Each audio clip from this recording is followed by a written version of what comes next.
नमः शिवाय। नमस्कार भक्तों। हर साल भाद्रपद शुक्ल तृतीया को महिलाएं भगवान शिव और माता पार्वती के अखंड सौभाग्य और सुखद दाम्पत्य जीवन की कामना से हरितालिका तीज व्रत करती हैं। यह व्रत न केवल कठोर तपस्या का प्रतीक है बल्कि शिव पार्वती की दिव्य प्रेम गाथा का भी स्मरण कराता है। आज की इस विशेष प्रस्तुति में हम आपके लिए लेकर आए हैं शिव पुराण से जुड़ी हुई वह पावन कथा जो हरितालिका तीज के व्रत को पूर्ण और फलदायी बनाती है। यह कथा न केवल धर्म और आस्था को गहराई से जोड़ती है बल्कि आत्मा को भी शांति प्रदान करती है।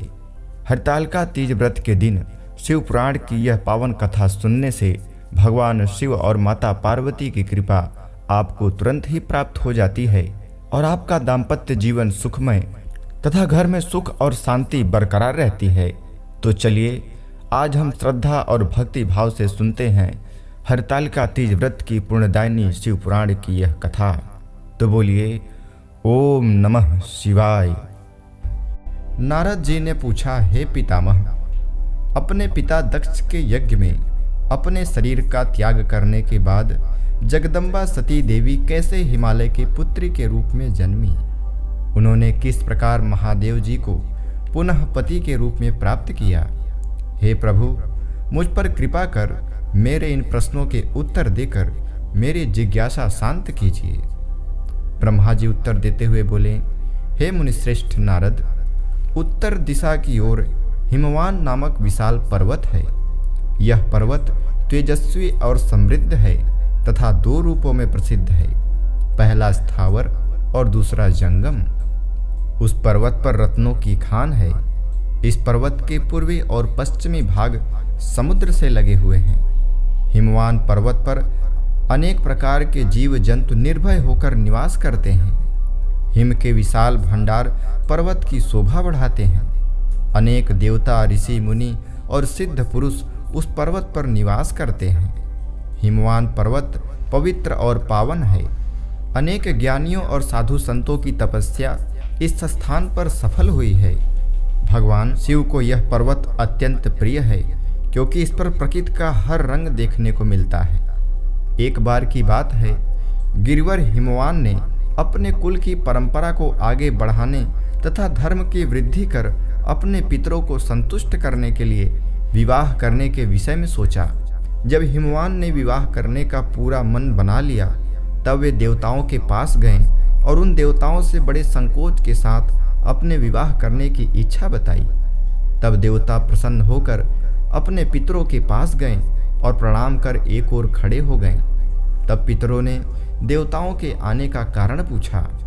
इस पर देवताओं ने कहा, हे पितरों, आपकी सबसे बड़ी पुत्री मैना मंगल स्वरूपिणी है। आप मैना का विवाह गिरिराज हिमवान से कर दें। इस विवाह से सभी लोगों का भला होगा, सबका मंगल होगा तथा साथ ही हमारे कुल में जन्मी इन कन्याओं में से कम एक तो शाप मुक्त हो जाएगी। तब पितरों ने थोड़ा विचार करने के बाद इस विवाह की स्वीकृति प्रदान कर दी। पितरों ने प्रसन्नता पूर्वक बहुत बड़ा उत्सव रचाया और अपनी पुत्री मैना के साथ हिमवान का विवाह कर दिया। विवाह उत्सव में श्रीहरि विष्णु सहित सभी देवी देवता सम्मिलित हुए थे। विवाहोपरांत सभी देवता प्रसन्नता पूर्वक अपने अपने लोक को चले गए। हिमवान भी मैना के साथ अपने लोक को प्रस्थान कर गए। दूसरा अध्याय, पूर्व कथा। नारद जी बोले, हे पितामह, अब आप मैना की उत्पत्ति के बारे में बताइए, साथ ही कन्याओं को दिए शाप के बारे में मुझे बताइए। मेरी शंका का समाधान कीजिए। नारद जी के यह प्रश्न सुनकर ब्रह्मा जी मुस्कुराए और बोले, हे नारद, मेरे पुत्र दक्ष की 60,000 पुत्रियां हुई जिनका विवाह कश्यपादि महर्षियों से हुआ। उनमें स्वधा नाम वाली कन्या का विवाह पितरों के साथ हुआ था। उनकी 3 पुत्रियां हुई। वे बड़ी सौभाग्यशाली और साक्षात धर्म की मूर्ति थी। उनमें पहली कन्या का नाम मैना, दूसरी का धन्या और तीसरी का कलावती था। ये तीनों कन्याएं पितरों की मानस पुत्रियां थीं, अर्थात उनके मन से प्रकट हुई थी। इन तीनों का जन्म माता की कोख से नहीं हुआ था। ये संपूर्ण जगत की वंदनीय हैं। इनके नामों का स्मरण और कीर्तन करने से मनुष्य को सभी मनोवांछित फलों की प्राप्ति होती है। ये तीनों सारे जगत में मनुष्य एवं देवताओं से प्रेरित होती हैं। इनको लोक माताएं नाम से भी जाना जाता है। मुनीश्वर, एक बार मैना, धन्या और कलावती तीनों बहनें श्वेत द्वीप में विष्णु जी के दर्शन करने के लिए गईं। वहां बहुत से लोग एकत्रित हो गए थे। उस स्थान पर मेरे पुत्र सनकादि भी आए हुए थे। सबने विष्णु जी की बहुत स्तुति की। सभी सनकादि को देखकर उनके स्वागत के लिए खड़े हो गए, परंतु ये तीनों बहनें उनके स्वागत के लिए खड़ी नहीं हुई। उन्हें शिव जी की माया ने मोहित कर दिया था। तब इन दोनों के इस बुरे व्यवहार से वे क्रोधित हो गए और उन्होंने इन बहनों को शाप दे दिया। सनकादि मुनि बोले कि तुम तीनों बहनों ने अभिमानवश बड़े होकर मेरा अभिवादन नहीं किया, इसलिए तुम सदैव स्वर्ग से दूर हो जाओगी और मनुष्य के रूप में ही पृथ्वी पर रहोगी। तुम तीनों मनुष्यों की ही स्त्रियां बनोगी। तीनों साध्वी बहनों ने चकित होकर ऋषि का वचन सुना।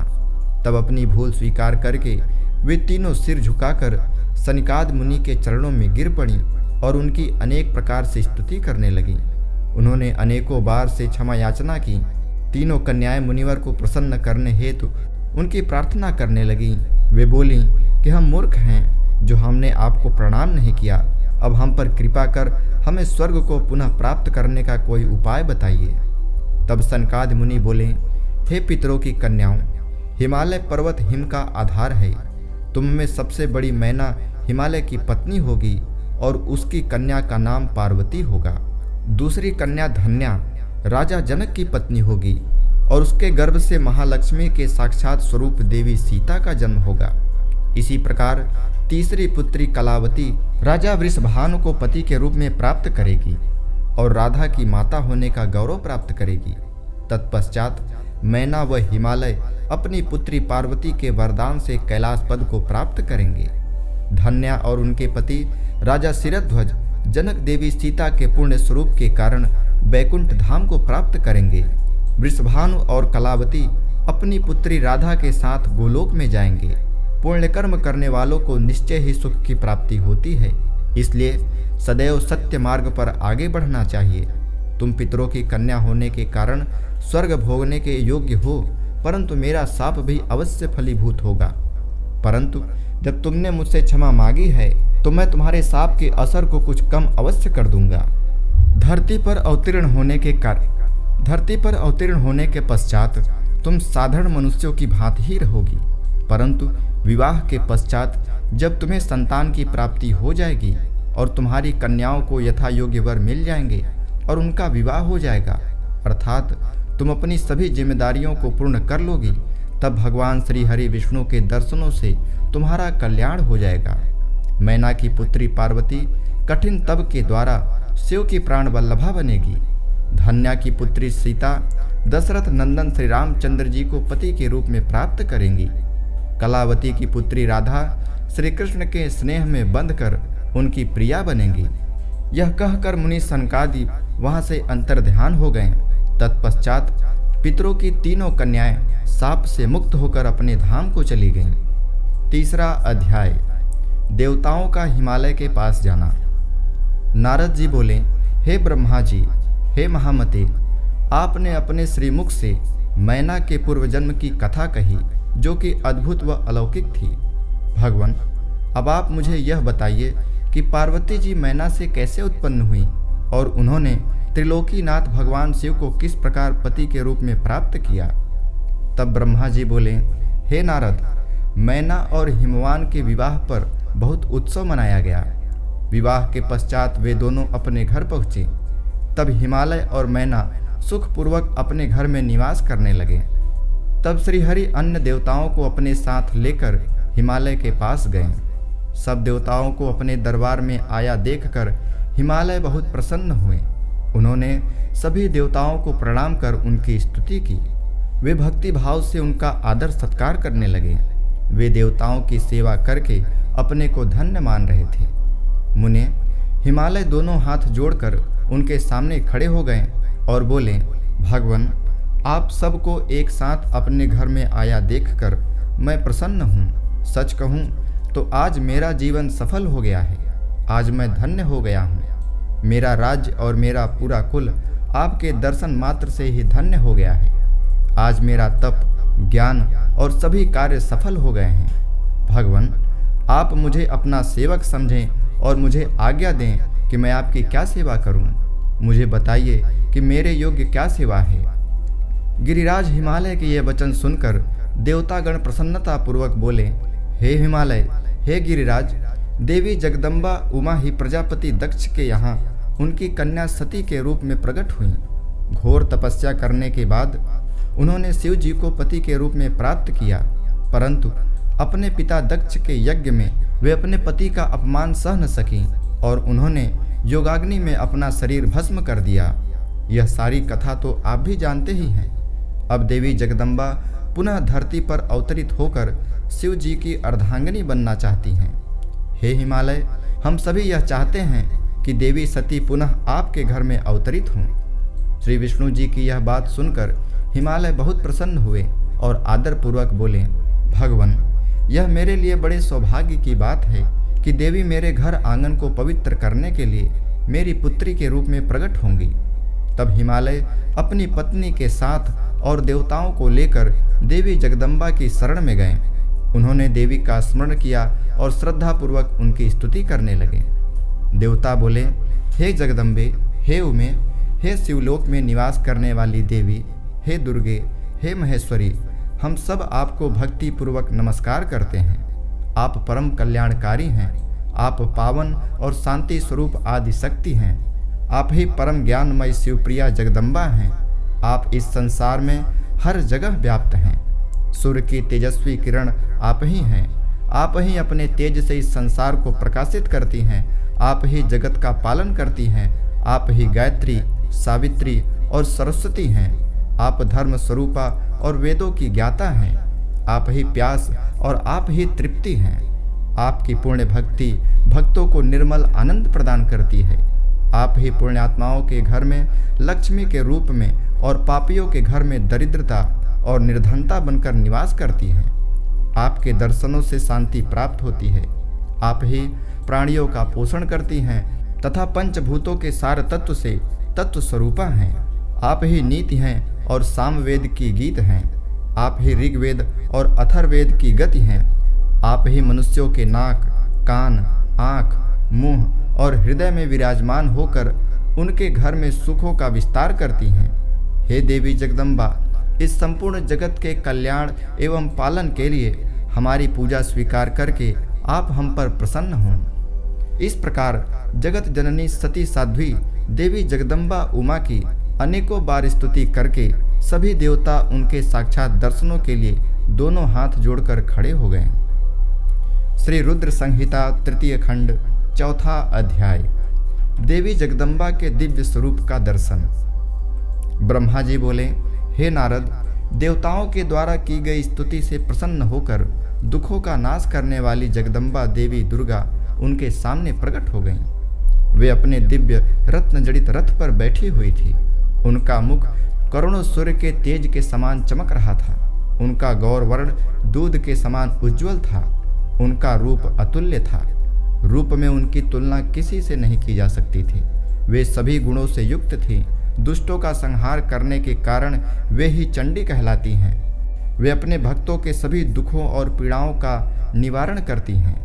देवी जगदम्बा पूरे संसार की माता हैं। वे ही प्रलय काल में समस्त दुष्टों को उनके बंधु बांधवों सहित घोर निद्रा में सुला देती हैं। वही देवी उमा इस संसार का उद्धार करती हैं। उनके मुखमंडल का तेज अद्भुत है। इस तेज के कारण उनकी ओर देख पाना भी संभव नहीं है। तब उनके अमृत दर्शनों की इच्छा लेकर श्री हरि सहित सभी ने स्तुति की। उनके अद्भुत स्वरूप के दर्शनों से सभी देवता आनंदित होकर बोले, हे महादेवी, हे जगदम्बा, हम आपके दास हैं। आपकी शरण में हम बहुत आशा से आए हैं। कृपा करके हमारे आने के उद्देश्य को समझकर हमारे मनोरथों को पूर्ण कीजिए। हे देवी, पहले आप प्रजापति दक्ष की कन्या के रूप में प्रकट होकर रुद्रदेव की पत्नी बनी और ब्रह्मा जी व अन्य देवताओं के दुखों को दूर किया। अपने पिता के यज्ञ में अपने पति का अपमान देखकर स्वेच्छा से अपने शरीर का त्याग कर दिया। इससे रुद्रदेव बड़े दुखी हैं। वे अत्यंत शोकाकुल हो गए हैं। साथ ही आपके यहाँ चले जाने से देवताओं की जो इच्छा थी वह भी अधूरी रह गई है। इसलिए हे जगदम्बिके, आप पृथ्वी लोक पर पुनः अवतार लेकर रुद्रदेव को पति के रूप में पाइए, ताकि इस लोक का कल्याण हो सके और सनत कुमार मुनि का कथन भी पूर्ण हो सके। हे भगवती, आप हम सब पर ऐसे ही कृपा करें ताकि हम सभी प्रसन्न हो जाएं तथा महादेव जी पुनः सुखी हो जाएं, क्योंकि आपसे वियोग होने के कारण वे अत्यंत दुखी हैं। कृपा करके हमारे सभी कष्टों और दुखों को दूर करें। हे नारद, ऐसा कहकर सभी देवता पुनः भगवती की आराधना करने लगे। तत्पश्चात हाथ जोड़कर चुपचाप खड़े हो गए। तब उनकी अनन्य स्तुति से देवी उमा को बहुत प्रसन्नता हुई।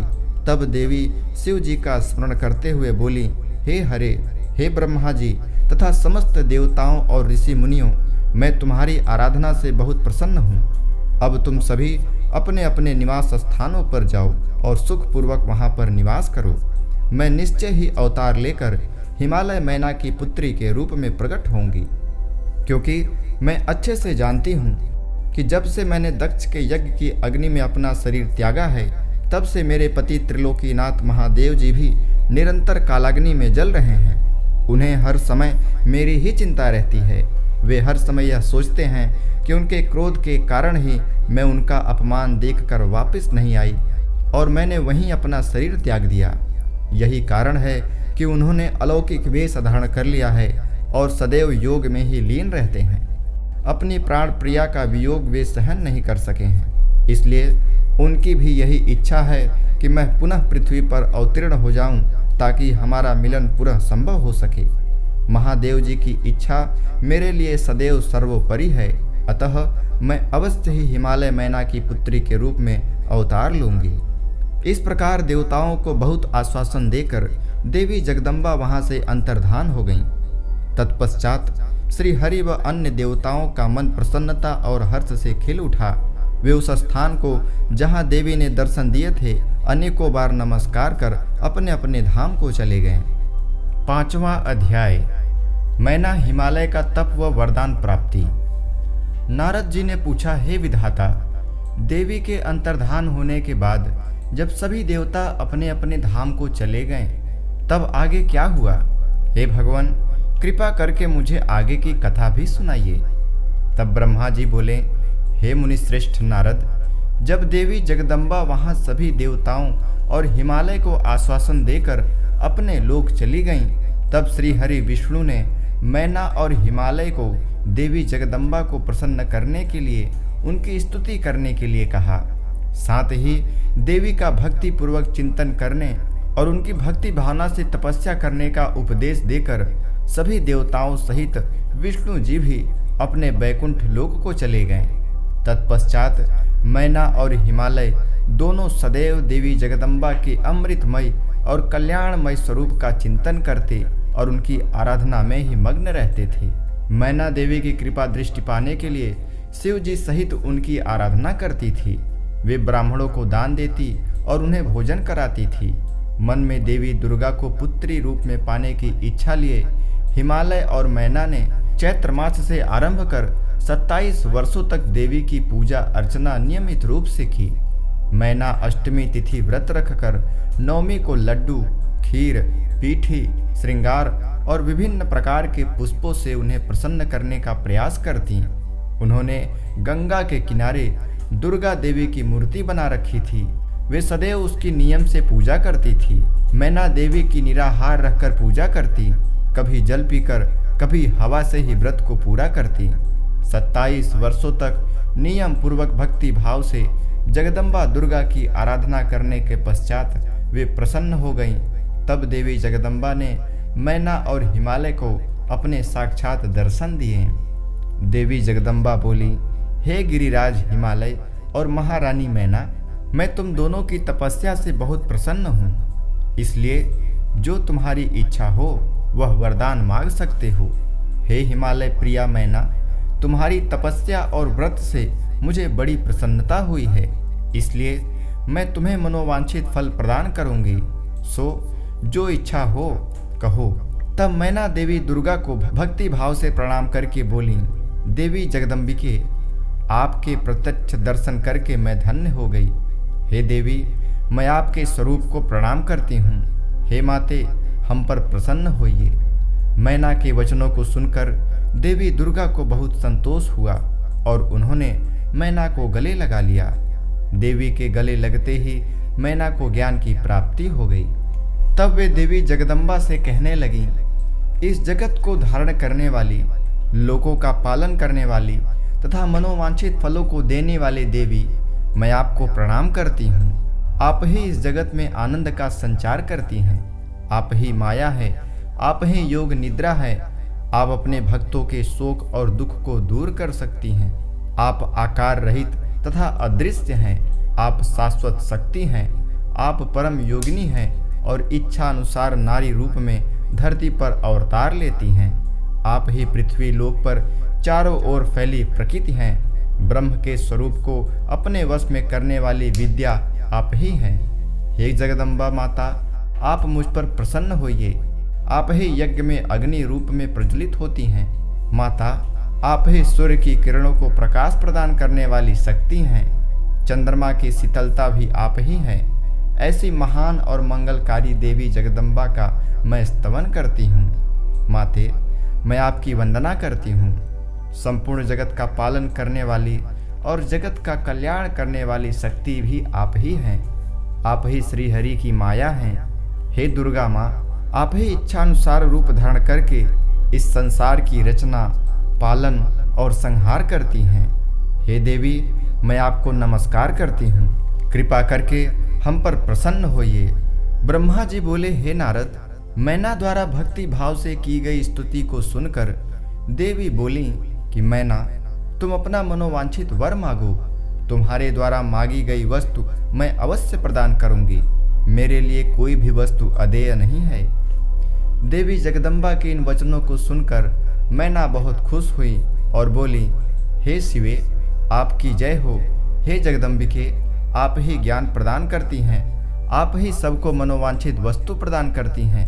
हे देवी, मैं आपसे वरदान मांगती हूँ। हे माते, आप मुझे 100 पुत्र प्रदान करें जो बलशाली और पराक्रमी हो, जिनकी आयु लंबी हो। तत्पश्चात मेरी एक पुत्री हो जो साक्षात आपका ही रूप हो।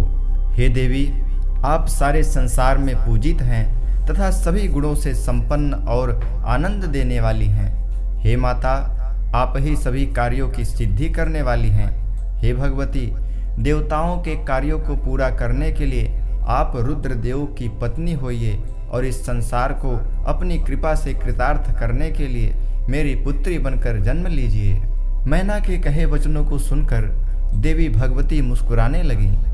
तब सबके मनोरथों को पूर्ण करने वाली देवी मुस्कुराते हुए बोली, मैना, मैं तुम्हारी भक्ति भाव से की गई तपस्या से बहुत प्रसन्न हूँ। मैं तुम्हारे द्वारा मांगे गए वरदानों को अवश्य ही पूर्ण करूंगी। सर्वप्रथम मैं तुम्हें 100 बलशाली पुत्रों की माता होने का वर प्रदान करती हूँ। उन 100 पुत्रों में से सबसे पहले जन्म लेने वाला पुत्र सबसे अधिक शक्तिशाली और बलशाली होगा। तत्पश्चात मैं स्वयं तुम्हारी पुत्री के रूप में तुम्हारे गर्भ से जन्म लूंगी। तब मैं देवताओं के हित का कल्याण करूंगी। ऐसा कहकर जगत जननी परमेश्वरी देवी जगदम्बा वहां से अंतर्धान हो गईं। तब महेश्वरी से अपने द्वारा मांगा गया अभीष्ट फल पाकर देवी मैना खुशी से झूम उठी। तत्पश्चात वे अपने घर चली गईं। घर जाकर मैना ने अपने पति हिमालय को भी अपनी तपस्या की पूर्णता और वरदानों की प्राप्ति के बारे में बताया, जिसे सुनकर हिमालय बहुत प्रसन्न हुए। तब वे दोनों अपने भाग्य की सराहना करने लगे। तत्पश्चात कुछ समय बाद मैना को गर्भ ठहरा। धीरे धीरे समय व्यतीत होता गया। समय पूर्ण होने पर मैना ने एक पुत्र को जन्म दिया, जिसका नाम मैनाक रखा गया। पुत्र प्राप्ति की सूचना मिलने पर हिमालय हर्ष से उद्वेलित हो गए और उन्होंने अपने नगर में बहुत बड़ा उत्सव किया। इसके बाद हिमालय के यहाँ 99 और पुत्रों ने जन्म लिया। 100 पुत्रों में मैनाक सबसे बड़ा और बलशाली था। उसका विवाह नाग कन्याओं से हुआ। जब इंद्रदेव पर्वतों पर क्रोध करके उनके पंखों को काटने लगे तो मैनाक समुद्र की शरण में चला गया। उस समय पवन देव ने इस कार्य में मैनाक की सहायता की। वहां उसकी समुद्र से मित्रता हो गई। मैनाक पर्वत ही अपने बाद प्रकटे सभी पर्वतों में पर्वतराज कहलाता है। छठा अध्याय, पार्वती जन्म। ब्रह्मा जी कहते हैं, हे नारद, तत्पश्चात हिमालय और मैना देवी भगवती और शिव जी के चिंतन में ही लीन रहने लगे। उसके बाद जगत की माता जगदम्बिका अपना कथन सत्य करने के लिए अपने पूर्ण अंशों द्वारा पर्वतराज हिमालय के हृदय में आकर विराजमान हुई।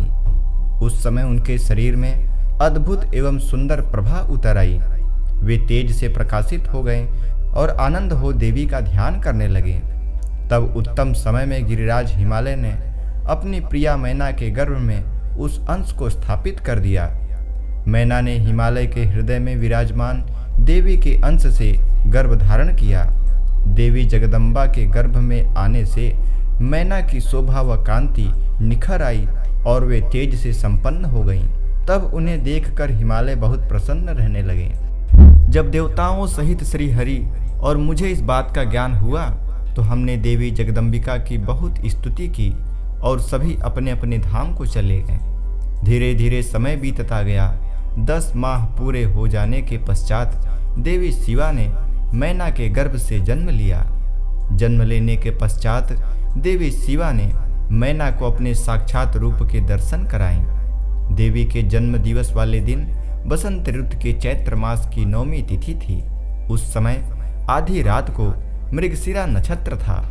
देवी के जन्म से सारे संसार में प्रसन्नता छा गई। मंद मंद हवा चलने लगी। सारा वातावरण सुगंधित हो गया। आकाश में बादल उमड़ गए और हल्की हल्की फुहारों के साथ पुष्प वर्षा होने लगी। तब माँ जगदम्बा के दर्शन हेतु विष्णु जी और मेरे सहित सभी देवता गिरिराज हिमालय के घर पहुँचे। देवी के दर्शन कर सबने दिव्य रूपा महामाया मंगलमयी जगदम्बिका माता की स्तुति की। तत्पश्चात सभी देवता अपने अपने धाम को चले गए। स्वयं माता जगदम्बा को पुत्री रूप में पाकर हिमालय और मैना धन्य हो गए। वे अत्यंत आनंद का अनुभव करने लगे। देवी के दिव्य रूप के दर्शन से मैना को उत्तम ज्ञान की प्राप्ति हो गई। तब मैना देवी से बोली, हे जगदम्बा, हे शिवा, हे महेश्वरी, आपने मुझ पर बड़ी कृपा की जो अपने दिव्य स्वरूप के दर्शन मुझे दिए।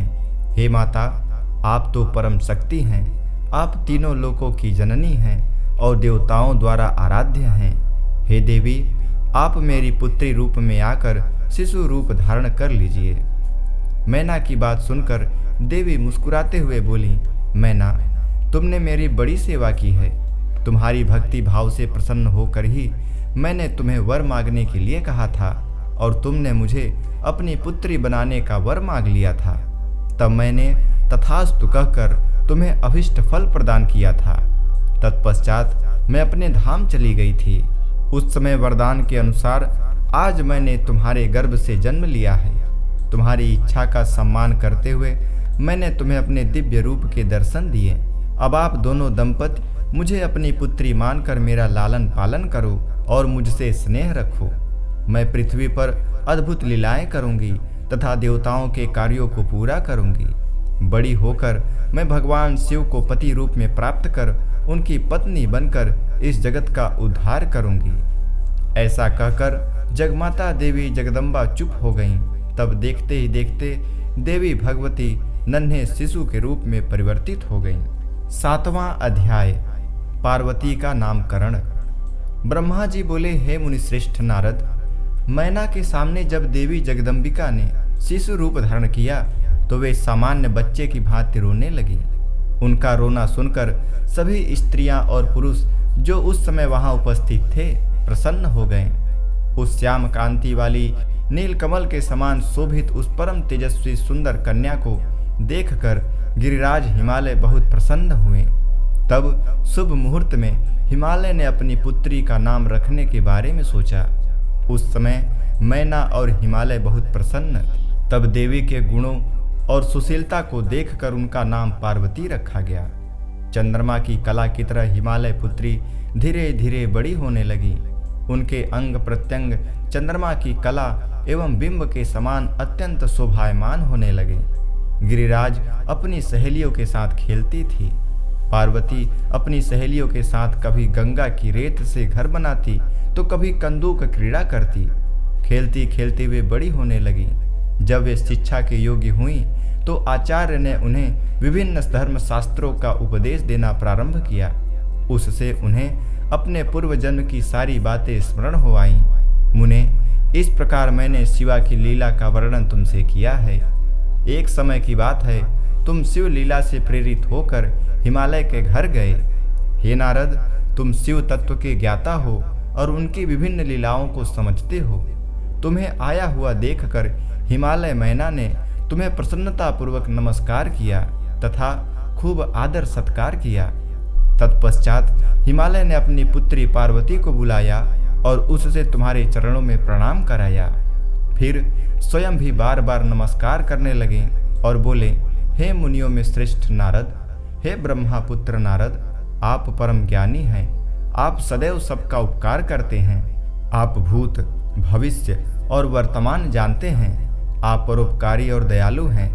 कृपया मेरी कन्या का भाग्य बताएं और मुझे यह भी बताएं कि मेरी बेटी किसकी सौभाग्यवती पत्नी होगी। नारद, हिमालय के ऐसे प्रश्न सुनकर तुमने पार्वती का हाथ देखा और उसके मुख मंडल को देखकर कहना शुरू किया, हे गिरिराज और मैना, आपकी यह पुत्री चंद्रमा की कला की तरह शोभित हो रही है। यह समस्त शुभ लक्षणों से युक्त है। इसका भाग्य बड़ा प्रबल है। यह अपने पति के लिए सुखदायिनी होगी, साथ ही अपने माता पिता के यश और कीर्ति को बढ़ाएगी। यह परम साध्वी और संसार की स्त्रियों में सर्वश्रेष्ठ होगी। इसका पति योगी, नग्न, निर्गुण, काम वासना से रहित, माता पिताहीन, अभिमान से रहित, पवित्र एवं साधु वेशधारी होगा। इस बात को सुनकर मैना और हिमालय दोनों दुखी हो गए। पार्वती देवी सोचने लगी कि मुनि नारद की बात हमेशा सत्य होती है। जो लक्षण नारद जी ने बताए हैं वे सभी तो शिव जी में विद्यमान हैं। भगवान शिव को अपना भावी पति मानकर पार्वती मन ही मन हर्ष से खिल उठी और शिव जी के चरणों का चिंतन करने लगी। तब हिमालय बड़े दुखी स्वर से बोले कि हे नारद, अपनी पुत्री के भावी पति के विषय में जानकर मैं बहुत दुखी हूँ। आप कृपया मेरी पुत्री को बचाने का कोई मार्ग सुझाएं। गिरिराज हिमालय के यह वचन सुनकर, हे नारद, तुमने कहा, गिरिराज, मेरी कही बात सर्वथा सच होगी, क्योंकि हाथ की रेखाएं ब्रह्मा जी द्वारा लिखी जाती हैं और कभी भी झूठ नहीं हो सकती। इस रेखा का फल तो अवश्य मिलेगा, किंतु ऐसा होने पर भी पार्वती सुखपूर्वक रहे, इस हेतु पार्वती का विवाह भगवान शिव से कर दें। भगवान शिव में ये सभी गुण हैं। महादेव जी में ये अशुभ लक्षण भी शुभ हो जाते हैं। इसलिए गिरिराज, तुम बिना विचार किए अपनी कन्या का विवाह भगवान शिव से कर दो। ये सबके ईश्वर हैं तथा निर्विकार हैं, सामर्थ्यवान और अविनाशी हैं, किंतु ऐसा होना इतना सरल नहीं है। पार्वती शिव विवाह तभी संभव हो सकता है जब किसी तरह भगवान शिव प्रसन्न हो जाएं। भगवान शंकर को प्रसन्न करने और वश में करने का सबसे सरल और उत्तम साधन है यदि आपकी पुत्री भगवान शिव की अनन्य भक्ति भाव से तपस्या करे तो सब ठीक हो जाएगा। पार्वती भगवान शिव को पति रूप में प्राप्त करेगी। वे सदैव भगवान शिव के अनुसार ही कार्य करेंगी, क्योंकि वे उत्तम व्रत का पालन करने वाली महासाध्वी हैं। वे अपने माता पिता के सुख को बढ़ाने वाली हैं। गिरिराज हिमालय, भगवान शिव और शिवा का प्रेम तो अलौकिक है। ऐसा प्रेम न तो किसी का हुआ है और ना ही होगा। भगवान शिव इनके अलावा और किसी स्त्री को अपनी पत्नी नहीं बनाएंगे। हिमालय, शिव शिवा को एकाकार होकर देवताओं की सिद्धि के लिए अनेक कार्य करने हैं। आपकी पुत्री को पत्नी रूप में प्राप्त करके ही भगवान अर्धनारीश्वर होंगे। आपकी पुत्री पार्वती भगवान शिव की तपस्या से उन्हें संतुष्ट कर उनकी अर्धांगिनी बन जाएगी। मुनि नारद, तुम्हारे इन वचनों को सुनकर हिमालय बोले, मुनिश्रेष्ठ नारद, भगवान शिव सभी प्रकार की इच्छाओं का त्याग करके अपने मन को संयम में रख कर नित्य तपस्या करते हैं। उनका ध्यान सदैव परम ब्रह्म में लगा रहता है भला वे अपने मन को कैसे योग से हटाकर मोह माया के बंधन में फंसने हेतु विवाह करेंगे। जो भगवान शिव अविनाशी, प्रकृति से परे, निर्गुण, निराकार और दीप की लौ की तरह प्रकाशित हैं और सदैव परम ब्रह्म के प्रकाश पुंज को तलाशते हैं, वे कैसे मेरी पुत्री से विवाह करने पर राजी होंगे। मेरी जानकारी के अनुसार भगवान शिव ने बहुत पहले अपनी पत्नी सती के सामने यह प्रतिज्ञा की थी कि वे उनके अलावा किसी और को पत्नी रूप में कभी भी स्वीकार नहीं करेंगे। अब जब सती ने अपने शरीर को त्याग दिया है तो वे किसी और स्त्री को कैसे ग्रहण करेंगे। यह सुनकर आपने कहा, गिरिराज, आपको इसकी चिंता नहीं करनी चाहिए। तुम्हारी कन्या ही पूर्व जन्म में दक्ष की पुत्री सती थी और शिव जी की प्राण प्रिया थी। अपने पिता दक्ष द्वारा अपने पति का अनादर देखकर लज्जित होकर सती ने योगाग्नि में अपने को भस्म कर दिया था। अब वही देवी जगदम्बा जो पहले सती रूप में अवतरित हुई थी, अब पार्वती के रूप में तुम्हारी पुत्री बनी है। इसलिए तुम्हें पार्वती के विषय में चिंता करने की कोई आवश्यकता नहीं है। देवी पार्वती ही भगवान शिव की पत्नी होंगी। तुम्हारी बातें सुनकर गिरिराज हिमालय और उनकी पत्नी मैना व उनके पुत्रों को बहुत संतोष हुआ और उनके सभी संदेह और शंकाएं पूर्णतः दूर हो गए। पास ही बैठी पार्वती ने भी अपने पूर्वजन्म की कथा के विषय में सुना। भगवान शिव को अपना पति जानकर देवी पार्वती लज्जा से सिर झुकाकर बैठ गई। मैना और हिमालय ने उनके सिर पर हाथ फेरकर उन्हें अनेक आशीर्वाद दिए। तत्पश्चात पार्वती को तपस्या के विषय में बताकर नारद वहां से अंतर्धान हो गए। आपके जाने के बाद मैना और हिमालय बहुत प्रसन्न हुए। 8वां अध्याय, मैना और हिमालय की बातचीत। ब्रह्मा जी बोले, हे नारद, तुम्हारे स्वर्गलोक जाने के पश्चात कुछ समय तक सब कुछ ऐसे ही चलता रहा। एक दिन मैना अपने पति हिमालय के पास गई और उन्हें प्रणाम कर उनसे कहने लगी, हे प्राणनाथ, उस दिन जब देवर्षि नारद हमारे घर पधारे थे और पार्वती का हाथ देखकर उसके विषय में अनेक बातें बता गए थे, तब मैंने उनकी बातों पर ध्यान दिया था। अब पार्वती बड़ी हो रही है। मेरी आपसे विनम्र प्रार्थना है कि आप उसके विवाह के लिए सुयोग्य व सुंदर वर की खोज शुरू कर दें, जिसके साथ हमारी पुत्री पार्वती सुख से अपना जीवन व्यतीत कर सके। वह शुभ लक्षणों वाला तथा कुलीन होना चाहिए, क्योंकि मुझे अपनी पुत्री अपने प्राणों से अधिक प्यारी है। मैं सिर्फ पुत्री का सुख चाहती हूँ। यह कहकर मैना की आंखों में आंसू आ गए और वे अपने पति के चरणों में गिर पड़ी। तत्पश्चात हिमालय ने पत्नी मैना को प्रेम पूर्वक उठाया और उन्हें समझाने लगे। वे बोले, हे देवी, तुम व्यर्थ की चिंता त्याग दो। मुनि नारद की बात कभी झूठ नहीं हो सकती। यदि तुम पार्वती को सुखी देखना चाहती हो तो उसे भगवान शिव की तपस्या के लिए प्रेरित करो। यदि शिव जी प्रसन्न हो गए तो वे स्वयं ही पार्वती का पाणी ग्रहण कर लेंगे। तब सब कुछ शुभ ही होगा। सभी अनिष्ट और अशुभ लक्षणों का नाश होगा।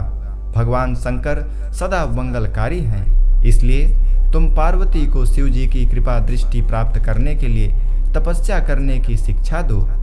हिमालय की बात सुनकर मैना प्रसन्नता पूर्वक अपनी पुत्री पार्वती को तपस्या के लिए कहने के लिए उसके पास चली गई। 9वां अध्याय, पार्वती का स्वप्न। ब्रह्मा जी बोले, हे मुनिश्रेष्ठ नारद, जब मैना पार्वती के पास पहुंची तो उन्हें देखकर सोचने लगी कि मेरी पुत्री तो कोमल और नाजुक है। यह सदैव राजसी ठाठ बाट में रही है। दुख और कष्टों को सहना तो दूर की बात है, इनके बारे में भी यह सर्वथा अनजान है। पार्वती को उन्होंने बड़ी ही लाड़ और प्यार से पाला है। तब कैसे मैं अपनी प्रिय पुत्री को कठोर तपस्या करने के लिए प्रेरित कर सकती हूँ। यही सब सोचकर मैना अपनी पुत्री से तपस्या के लिए कुछ नहीं बोल सकी। तब अपनी माता के चिंतित चेहरे को देखकर साक्षात जगदम्बा का अवतार धारण करने वाली देवी पार्वती यह जान गई कि उनकी माता जी क्या कहना चाहती हैं। तब सब कुछ जानने वाली देवी भगवती का साक्षात स्वरूप पार्वती बोली, हे माता, आप यहाँ कब आईं? आप बैठिए। माता, पिछली रात्रि के ब्रह्म मुहूर्त में मैंने एक स्वप्न देखा है, उसके विषय में मैं आपको बताती हूँ। मेरे सपने में एक दयालु और तपस्वी ब्राह्मण आए। जब मैंने उन्हें हाथ जोड़कर नमस्कार किया तो वे मुस्कुराते हुए बोले कि तुम अवश्य ही भगवान शिव शंकर की प्राण बल्लभा बनोगी, इसलिए उन्हें प्रसन्न करने के लिए उनकी प्रेम पूर्वक तपस्या करो। यह सुनकर मैना ने अपनी पुत्री के सिर पर प्रेम से हाथ फेरा और अपने पति हिमालय को वहां बुलाया। हिमालय के आने पर मैना ने पार्वती के सपने के बारे में उनको बताया। तब उनके मुख से पुत्री के सपने के विषय में जानकर हिमालय बहुत प्रसन्न हुए। तब वे अपनी पत्नी से बोले, प्रिय मैना, मैंने भी पिछली रात को एक सपना देखा था। मैंने अपने सपने में एक बड़े उत्तम तपस्वी को देखा। वे नारद मुनि द्वारा बताए गए सभी लक्षणों से युक्त थे। वे उत्तम तपस्वी मेरे नगर में तपस्या करने के लिए आए थे। उन्हें देखकर मुझे बहुत खुशी हुई।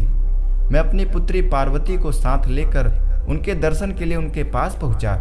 तब मुझे ज्ञात हुआ कि वे नारद जी के बताए हुए वर भगवान शिव ही हैं। तब मैंने पार्वती को उनकी सेवा करने का उपदेश दिया, परंतु उन्होंने मेरी बात नहीं मानी।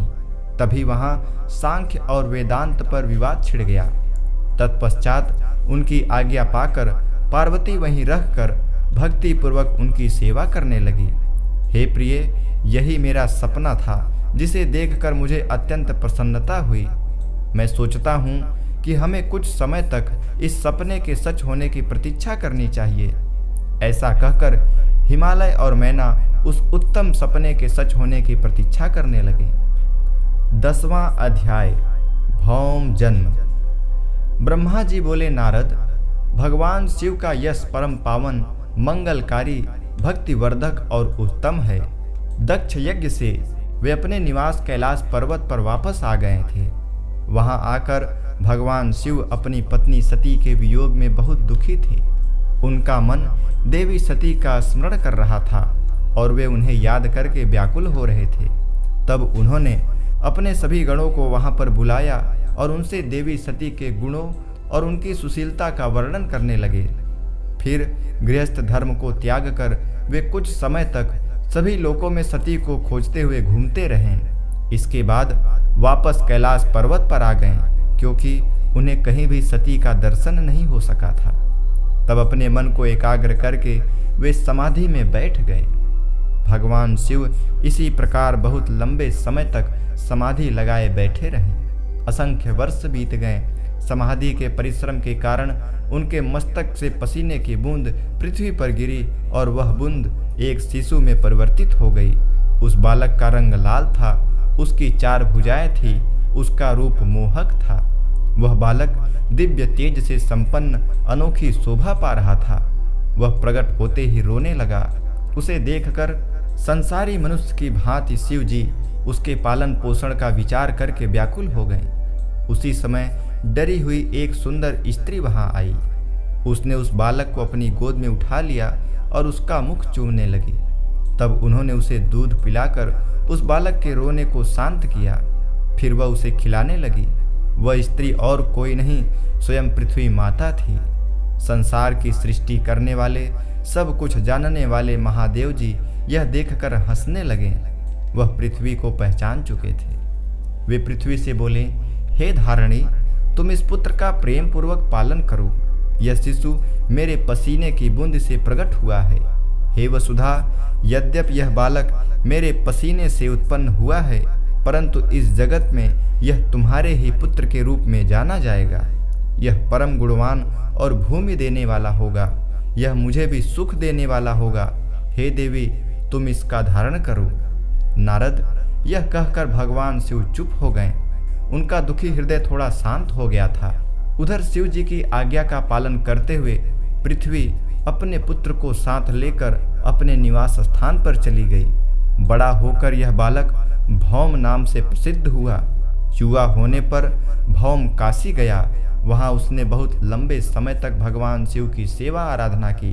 तब भगवान शंकर की कृपा दृष्टि पाकर भूमिपुत्र भौम दिव्य लोक चले गए। 11वां अध्याय, भगवान शिव की गंगा अवतरण तीर्थ में तपस्या। ब्रह्मा जी बोले, नारद, गिरिराज हिमालय की पुत्री पार्वती, जो साक्षात जगदम्बा का अवतार थी, जब 8 वर्ष की हो गई, तब भगवान शिव को उनके जन्म का समाचार मिला। तब उस अद्भुत बालिका को हृदय में रखकर वे बहुत प्रसन्न हुए। तब उन्होंने अपने मन को एकाग्र कर तपस्या करने के विषय में सोचा। तत्पश्चात नंदी एवं कुछ और गणों को साथ लेकर महादेव जी हिमालय के सर्वोच्च शिखर पर गंगोत्री नामक तीर्थ पर चले गए। इसी स्थान पर पतित पावनी गंगा ब्रह्मलोक से गिर रही है। भगवान शिव ने उसी स्थान को तपस्या करने के लिए चुना। शिव जी अपने मन को एकाग्रचित कर आत्मभूत ज्ञानमयी नित्य ज्योतिर्मय चिदानंद स्वरूप परम ब्रह्म परमात्मा का चिंतन करने लगे।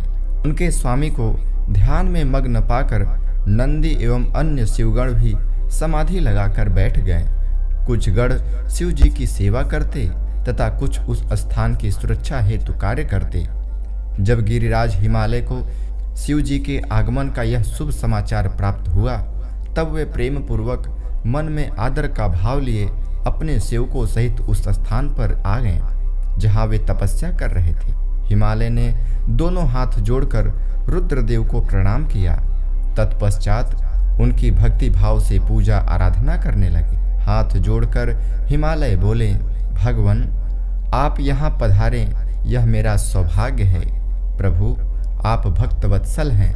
आज आपके साक्षात दर्शन पाकर मेरा जन्म सफल हो गया है। आप मुझे अपना सेवक समझें और मुझे अपनी सेवा करने की आज्ञा प्रदान करें। हे प्रभु आपकी सेवा करके मेरा मन अत्यधिक आनंद का अनुभव करेगा। गिरिराज हिमालय के वचन सुनकर महादेव जी ने अपनी आंखें खोली और वहां हिमालय और उनके सेवकों को खड़े देखा। 11वां अध्याय।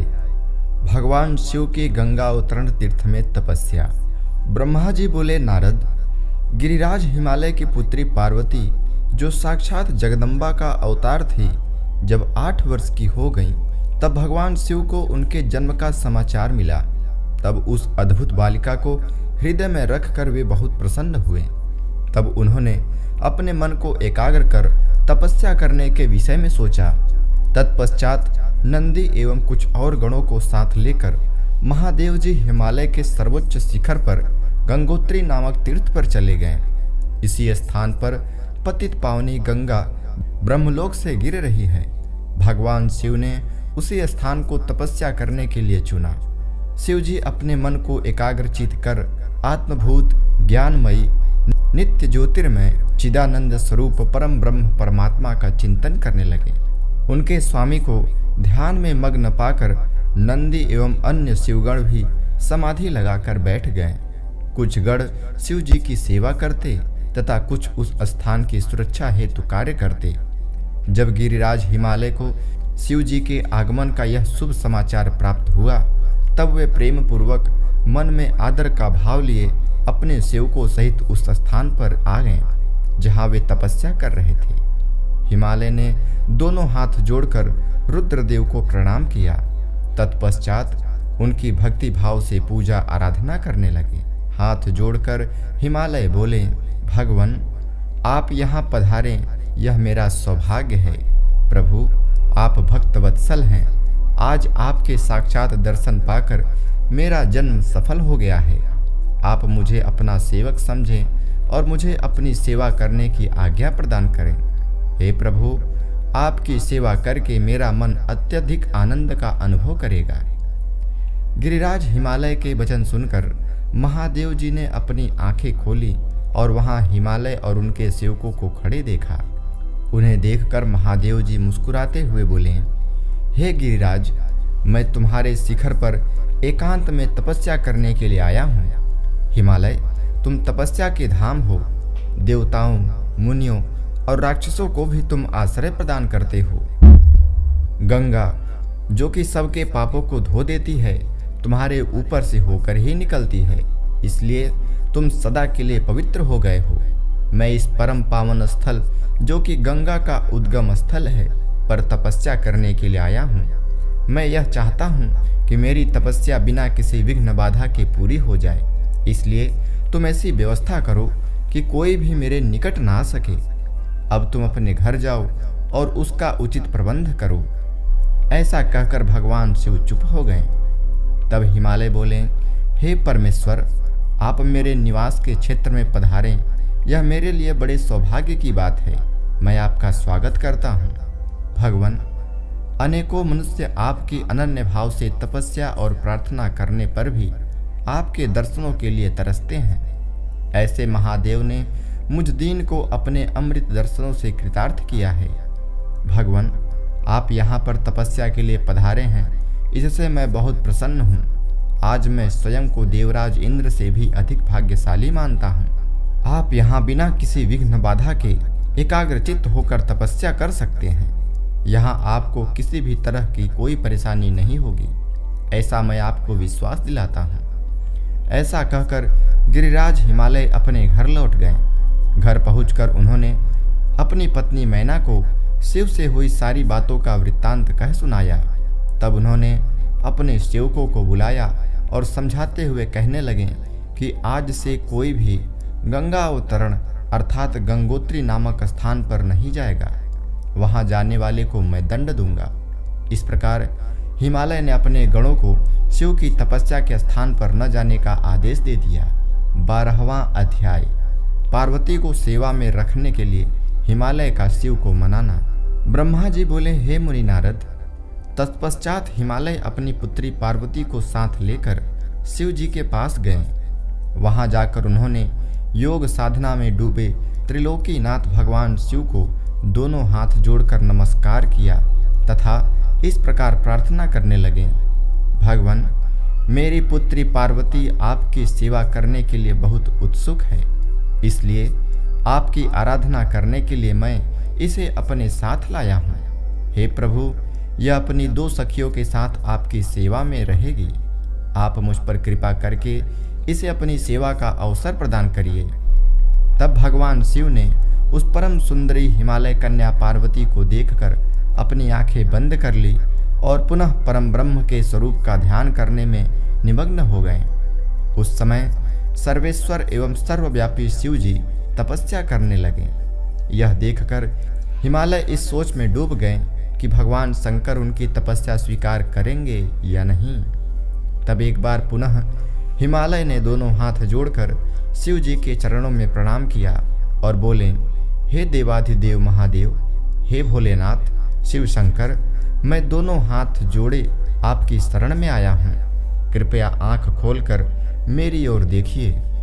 भगवान, आप सभी विपत्तियों को दूर करते हैं। हे भक्तवत्सल, मैं रोज अपनी पुत्री के साथ आपके दर्शनों के लिए यहाँ आऊँगा। कृपया मुझे आज्ञा प्रदान कीजिए। हिमालय के वचनों को सुनकर त्रिलोकीनाथ भगवान शिव ने अपने नेत्र खोल दिए और बोले, हे गिरिराज हिमालय, आप अपनी कन्या को घर पर ही छोड़कर मेरे दर्शनों को आ सकते हैं, नहीं तो आपको मेरा भी दर्शन नहीं होगा। महेश्वर की ऐसी बात सुनकर हिमालय ने अपना मस्तक झुका दिया और शिव जी से बोले, हे प्रभु, हे महादेव जी, कृपया यह बताइए कि मैं अपनी पुत्री के साथ आपके दर्शनों के लिए क्यों नहीं आ सकता? क्या मेरी पुत्री आपकी सेवा के योग्य नहीं है? फिर इसे न लेकर आने का कारण मुझसे समझ में नहीं आता। हिमालय की बात सुनकर शिव जी हंसने लगे और बोले, हे गिरिराज, आपकी पुत्री सुंदर, चंद्रमुखी और अनेक शुभ लक्षणों से संपन्न है, इसलिए आपको इसे मेरे पास नहीं लाना चाहिए, क्योंकि विद्वानों ने नारी को माया रूपिणी कहा है। युवतियां ही तपस्वियों की तपस्या में विघ्न डालती हैं। मैं योगी हूँ, सदैव तपस्या में लीन रहता हूँ और माया मोह से दूर रहता हूँ, इसलिए मुझे स्त्री से दूर ही रहना चाहिए। हे हिमालय, आप धर्म के ज्ञानी और वेदों की रीतियां जानते हैं। स्त्री की निकटता से मन में विषय वासना उत्पन्न हो जाती है और वैराग्य नष्ट हो जाता है, जिससे तपस्वी और योगी का ध्यान नष्ट हो जाता है। इसलिए तपस्वी को स्त्रियों का साथ नहीं करना चाहिए। इस प्रकार कहकर भगवान शिव चुप हो गए। हिमालय शिव जी के ऐसे वचनों को सुनकर चकित और व्याकुल हो गए। उन्हें चुप देखकर पार्वती देवी असमंजस में पड़ गईं। 13वां अध्याय। पार्वती शिव का दार्शनिक संवाद। भगवान शंकर के वचन सुनकर पार्वती जी बोली, योगीराज, आपने जो कुछ मेरे पिता श्री गिरिराज हिमालय से कहा उसका उत्तर मैं देती हूँ। अंतर्यामी, आपने महान तप करने का निश्चय किया है। ऐसा करने का निश्चय आपने शक्ति के कारण ही लिया है। सभी कर्मों को करने की यह शक्ति ही प्रकृति है। प्रकृति ही सबकी सृष्टि, पालन और संहार करती है। प्रभु, आप थोड़ा विचार करें, प्रकृति क्या है और आप कौन हैं? यदि प्रकृति न हो तो शरीर तथा स्वरूप किस प्रकार हो? आप सदा प्राणियों के लिए वंदनीय और चिंतनीय हैं। यह सब प्रकृति के ही कारण है। पार्वती जी के वचनों को सुनकर उत्तम लीला करने वाले भगवान शिव हंसते हुए बोले, मैं अपने कठोर तप द्वारा प्रकृति का नाश कर चुका हूँ। अब मैं तत्व रूप में स्थित हूँ। साधु पुरुषों को प्रकृति का संग्रह नहीं करना चाहिए। भगवान शिव के इस प्रकार के वचनों को सुनकर पार्वती हंसती हुई बोली, हे करुणा निधान कल्याणकारी योगीराज, आपने जो कहा क्या वह प्रकृति नहीं है? तो फिर आप उससे अलग कैसे हो गए? बोलना या कुछ भी करना अर्थात हमारे द्वारा किया गया हर क्रियाकलाप ही प्रकृति है। वह सदा ही प्रकृति के ही वश में है। यदि आप प्रकृति से अलग हैं तो न आपको बोलना चाहिए और न ही कुछ और करना चाहिए, क्योंकि ये कार्य तो प्रकृति के ही हैं, अर्थात प्राकृत हैं। भगवान, आप हंसते, सुनते, खाते, देखते और करते हैं, वह सब भी तो प्रकृति का ही कार्य है। इसलिए व्यर्थ के वाद विवाद से कोई लाभ नहीं है। यदि आप वाकई प्रकृति से अलग हैं तो इस समय यहाँ तपस्या क्यों कर रहे हैं? सच तो यह है कि आप प्रकृति के वश में हैं और इस समय अपने स्वरूप को खोजने के लिए ही तपस्या में लीन रहना चाहते हैं। योगीराज, आप किस प्रकृति की बात कर रहे हैं? थोड़ा विचार कर कहें। यदि आपने प्रकृति का नाश कर डाला है तो फिर आप किस प्रकार विद्यमान रहेंगे? क्योंकि संसार तो सदा ही प्रकृति से बंधा हुआ है। क्या आप प्रकृति का यह तत्व नहीं जानते हैं? क्या आप प्रकृति का यह तत्व नहीं जान रहे हैं कि मैं ही प्रकृति हूँ? आप पुरुष हैं, यह पूर्णतया सच है। मेरे ही कारण आप सगुण और साकार माने जाते हैं। भगवान, आप जितेंद्रिय होने पर भी प्रकृति के अनुसार ही कर्म करते हैं। हे महादेव, यदि आप यही मानते हैं कि आप प्रकृति से अलग हैं तो आपको मेरी किसी भी सेवा से और किसी भी प्रकार से डरना नहीं चाहिए। पार्वती के मुख से निकले सांख्य शास्त्र में डूबे हुए वचन सुनकर भगवान शिव निरुत्तर हो गए। तब उन्होंने पार्वती जी को अपने दर्शन और सेवा करने की आज्ञा प्रसन्नता पूर्वक प्रदान कर दी। तत्पश्चात भगवान शिव पर्वतराज हिमालय से बोले, हे गिरिराज हिमालय, मैं तुम्हारे इस शिखर पर तपस्या करना चाहता हूँ। कृपया मुझे इसकी आज्ञा प्रदान करें। देवाधिदेव भगवान शिव के इस प्रकार के वचनों को सुनकर गिरिराज हिमालय दोनों हाथ जोड़कर बोले, हे महादेव, यह पूरा संसार आपका ही है। सभी देवता, असुर और मनुष्य सदैव आपका ही पूजन और चिंतन करते हैं। मैं आपके सामने एक तुच्छ मनुष्य हूँ। भला मैं आपको किस प्रकार आज्ञा दे सकता हूँ? प्रभु, यह आपकी इच्छा है। आप जब तक यहाँ निवास करना चाहें कर सकते हैं। गिरिराज के इन वचनों को सुनकर भगवान शिव मुस्कुराने लगे और आदरपूर्वक हिमालय से बोले, अब आप जाइए। अब हमारी तप करने की इच्छा है।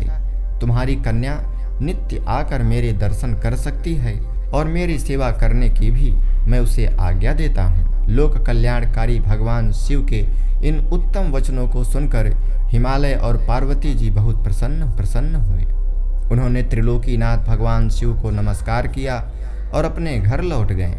उसी दिन से पार्वती जी प्रतिदिन भगवान शिव के दर्शनों के लिए वहां आती।